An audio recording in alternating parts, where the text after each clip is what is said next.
Halo kawan-kawan semua pecinta anime Dragon Ball. Selamat datang dan selamat bergabung di channel YouTube kita Anime QID. Kita akan melanjutkan cerita manga Dragon Ball Super ke chapter selanjutnya.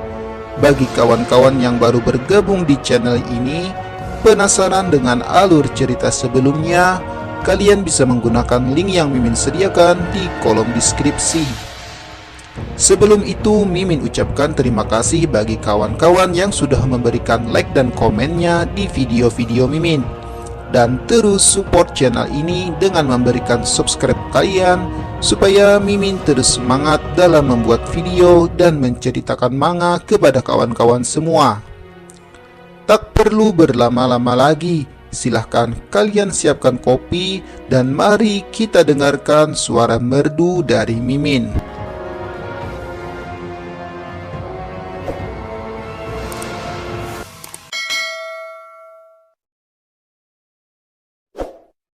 It's me, Goku!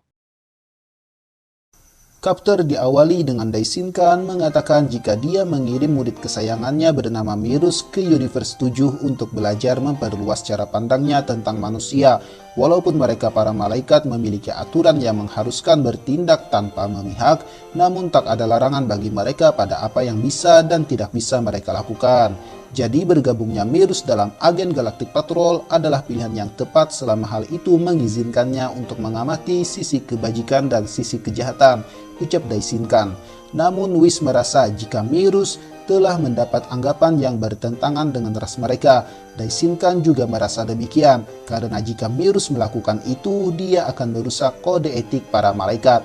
Jadi sepanjang Mirus mendorong batasannya, Daishinkan harus mengakhiri kedudukan Mirus di dunia fana. Tiba-tiba Whis meminta kepada Daishinkan untuk mengizinkannya bertemu dengan Mirus dan berbicara dengannya sesuai dengan cara Whis sendiri. Kedudukan Mirus di Galactic Patrol telah berakhir karena Mirus sudah tidak menggunakan senjata manusia lagi untuk bertarung, melainkan sudah menggunakan kemampuan malaikatnya. Tetapi saat kemampuan itu digunakan, hanya dilakukannya untuk melatih Goku saja, tidak lebih, ucap Whis lagi. Daishinkan membenarkan hal itu karena ia juga melihat Mirus hanya menggunakan kemampuan malaikatnya dalam melatih Goku saja, bukan untuk bertarung. Sama halnya dengan yang dilakukan Whis selama ini kepada Goku, walaupun Whis melakukan itu disogok dengan makanan bumi. Mirus datang mendekati bahaya, tapi dia tidak melanggar aturan para malaikat, ucap Daishinkan lagi. Lalu Daishinkan menyetujui rencana Whis dan menyerahkan semuanya kepada Whis. Daishinkan meminta Whis untuk mengawasi Mirus karena dia tidak mau kehilangan seorang malaikat. Scan beralih di planet Yadrat. Eriko mengotak-atik pesawatnya mencoba untuk menghubungi markas pusat, tetapi belum bisa, sehingga mereka tidak mendapatkan informasi tentang kedatangan Moro nanti ke bumi. Tiba-tiba Eriko melihat pesawat yang tak asing baginya. Scan beralih lagi. Vegeta nampak kelelahan dengan latihannya. Pibara memuji Vegeta karena sekarang kekuatannya lebih stabil dibandingkan dengan Goku. Kemudian ia siap mengajari Vegeta kemampuan bangsa Yadrat. Vegeta tentulah sudah siap. Tiba-tiba Pibara menyembuhkan kekuatan Vegeta. Vegeta nampak tertarik dengan kekuatan itu, tetapi Pibara hanya tertawa membalasnya karena teknik itu berada di level yang sangat tinggi. Jadi terlebih dahulu ia akan mengajari Vegeta tingkat dasar dari teknik mereka, yaitu teleportasi instan. Vegeta tentulah kaget mendengar teknik teleportasi instan, kedudukannya hanya di tingkat dasar. Tiba-tiba ledakan terjadi di kejauhan. Pibara dan Howdy merasakan sesuatu yang jahat masuk ke planet mereka. Eriko menggunakan roket di sepatunya datang menemui Vegeta dan memberitahukan jika anak buah Moro berada di planet ini. Vegeta ingin pergi ke sana, namun hal itu dicegat oleh Pibara. Ujar Pibara, karena Vegeta masih dalam pelatihan, jadi dia harus berpikir dalam menggunakan kekuatannya. Vegeta heran dengan perkataan Pibara dan ledakan terjadi lagi. Langsung saja Vegeta OTW sambil mengajak Eriko. Anak buah Moro menghajar penduduk Yadrat. Ketika Vegeta dan Eriko sampai, tentulah Eriko mengenal pimpinan mereka, yaitu Yuzun yang juga merupakan salah satu anggota Saganbo dulu.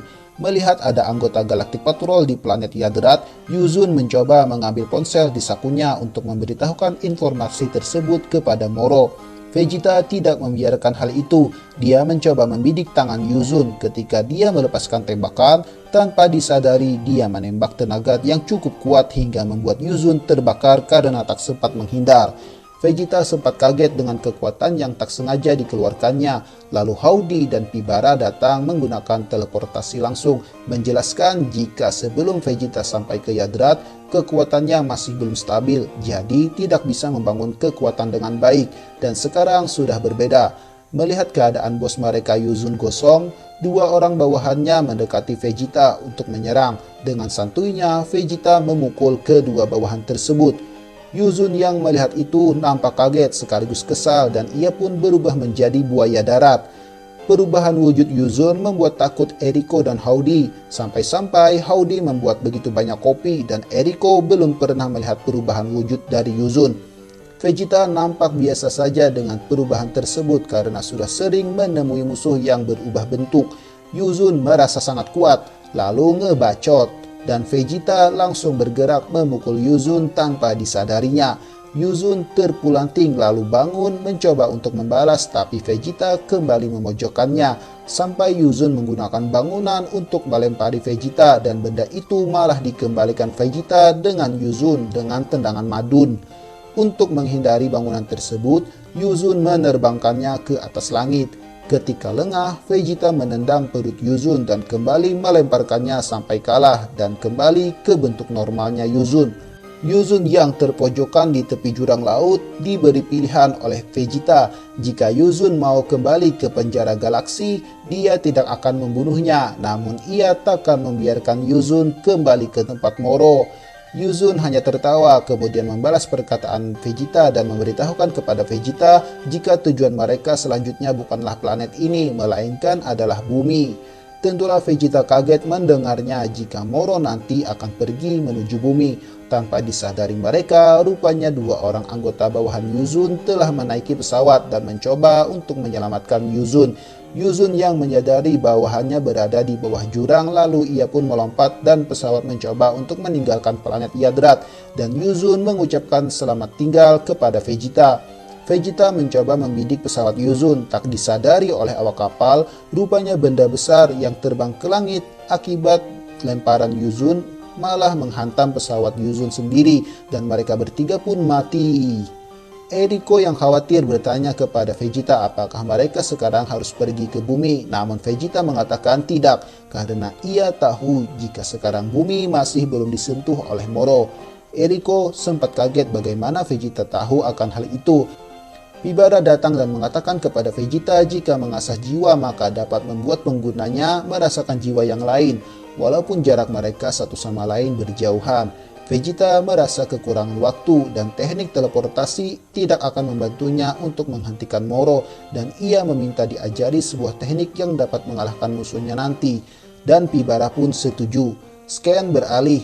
Di tempat Moro, sepertinya ia merasakan kekuatan Vegeta yang berkembang dan memberitahukan Saganbo jika dia sekarang berada di planet yang Yuzun kunjungi, meskipun Yuzun sekarang sudah tewas. Saganbo nampak tak percaya dengan matinya Yuzun karena jika Yuzun sudah berubah, ia akan sangat kuat. Moro sangat senang dengan perkembangan kekuatan Vegeta, lalu ia berpikir sebelum ia mendatangi bumi, ia sudah harus mencapai ke level batas kekuatannya, lalu meminta Saganbo untuk membawanya ke planet-planet yang akan menjadi makanannya. Scan beralih di ruang waktu. Mirus melihat ke arah jam dinding karena waktu mereka sebentar lagi akan habis, lalu mengajak Goku untuk latihan sekali lagi sebelum mereka pergi ke bumi. Dan latihan terakhir ini, mereka berdua sama-sama tidak akan menahan diri. Goku berubah ke wujud Super Saiyan. Mirus sepertinya tidak main-main. Dia mencoba untuk mengeluarkan seluruh kemampuannya sampai ring angel di bagian lehernya terlihat. Dan ketika ia membuka mata, tiba-tiba Goku dan Mirus langsung berada di luar ruang waktu. Mereka berdua jelaslah kaget sampai kekuatan yang mereka bentuk malah pudar. Goku sempat berkata mereka kembali keluar lagi, dan berarti hal ini terjadi tidak sekali ini saja. Kemungkinan jika Mirus mencoba mengeluarkan kekuatannya, mereka akan langsung kembali keluar dari ruang waktu. Di dalam keanehan itu, Tak disangka oleh Goku, rupanya Whis datang menemui mereka dan Mirus memanggil Whis dengan sebutan kakak. Akhirnya Goku mengetahui identitas asli dari Mirus yang juga merupakan seorang malaikat. Whis memaklumi jika Mirus menggunakan kekuatannya untuk latihan saja, namun tidak jika Mirus menggunakan kekuatan penuhnya hingga menjadi sebuah pertarungan dengan manusia. Kemudian Whis bertanya apakah rencana Mirus adalah pergi ke bumi untuk bertarung mengalahkan Moro. Mirus tak menduga jika Whis mengetahui rencananya. Begitu pula dengan Goku, juga tidak tahu akan rencana Mirus dalam latihan mereka. Jika kita ingat kembali di chapter 52, sebelum memulai latihan dengan Goku, Mirus masih memiliki keraguan di dalam hatinya, tetapi keraguan itu telah hilang dan ia telah memantapkan pilihannya, yang sepertinya inilah jawaban dari pilihan Mirus itu. Artinya dia sudah siap untuk dihapuskan demi mengalahkan Moro. Goku yang hanya mengetahui peraturan malaikat yang harus netral dan tidak boleh bertarung, malah bertanya karena rasa penasarannya. Jika malaikat bertarung, apakah yang akan terjadi? Whis mengatakan jika seorang malaikat melanggar aturan mereka, maka keberadaannya harus dihapuskan tanpa jejak. Goku tak menyangka dengan hukum seperti itu, jelaslah ia kaget mendengarnya. Whis mengatakan jika kedatangannya adalah memberitahukan kepada Mirus bahwa waktunya di dunia fana sudah habis dan Whis sendiri yang akan membawanya untuk pergi. Mirus tak menyangkal, dia hanya diam dan menurut karena sepertinya ia tahu jika dia salah. Kemudian Whis menepuk tongkatnya ke tanah dan berubahlah pakaian Mirus, juga warna kulitnya seperti para malaikat pada umumnya. Lalu Mirus meminta maaf kepada Goku karena tidak bisa menyaksikan momen Goku mengalahkan Moro nanti. Mirus pun mengambil tongkat malaikatnya dan berubah baju Goku yang sobek-sobek akibat latihan menjadi sedia kala. Whis lalu mengajak Mirus untuk kembali ke dunia malaikat dan berpamitan dengan Goku, lalu mereka berdua pun pergi. Goku yang tertinggal sendirian di planet yang tak berantah juga berpikir untuk segera pergi ke bumi. Namun sialnya ia lupa jika dia tidak bisa mengendarai pesawat. Dan chapter ini pun berakhir. Oke, itulah cerita manga Dragon Ball di chapter ini. Jangan lupa komen, like, dan share. Terus infokan ke grup keluarga, grup desa, grup kecamatan, dan grup lainnya supaya mereka tahu info penting ini. Dan sampai jumpa lagi di video Mimin selanjutnya.